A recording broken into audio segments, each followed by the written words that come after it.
भगवान राम के दो पुत्र थे, लव और कुश, और भरत के थे ताक्षर और पुष्कर, और लक्ष्मण जी के थे सुबाहु चित्रांगद और चंद्रकेतु, उनके लक्ष्मण जी के, और शत्रुघ्न के थे सुबाहु और सूरसेन। और इन चार भाइयों के दो दो पुत्र थे। इन्होंने भी इनका वंश जैसे आगे चला, लव और कुश के बाद अतिथि हुए, फिर निषेध हुए, फिर नल हुए, फिर पुंडरीक हुए, फिर अहिनगु हुए, फिर परिपात्र हुए, फिर शिल हुए, उसके बाद आगे चलकर उनाब हुए, फिर वज्रनाभ हुए, फिर शंखन हुए, फिर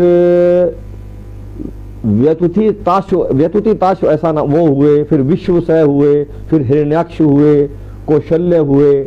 ये इनकी पीढ़ी दर पीढ़ी चलते। फिर ब्रह्मिष्ठ हुए, फिर पुत्र हुए, फिर उनके बाद पुष्य हुए, फिर ध्रुव संधि हुए, फिर सुदर्शन हुए। उसके बाद कहते हैं कि जो मैंने कालिदास का रघुवंशम पढ़ा ना, उसमें रघु के बाद 29 राजाओं का जिक्र आता है, और अंतिम राजा इनके जो हुए हैं रघुवंश में वो अग्निवर्ण हुए। और अग्निवर्ण के बाद कहा जाता है कि रघुवंश था ना वो फिर समाप्त हो गया था। ये सही है कि कुश ने, जैसे श्रावस्ती कहते हैं, कुशीनगर, हाँ कुशीनगर, और लव ने ये लाहौर जो बसाया हुआ है,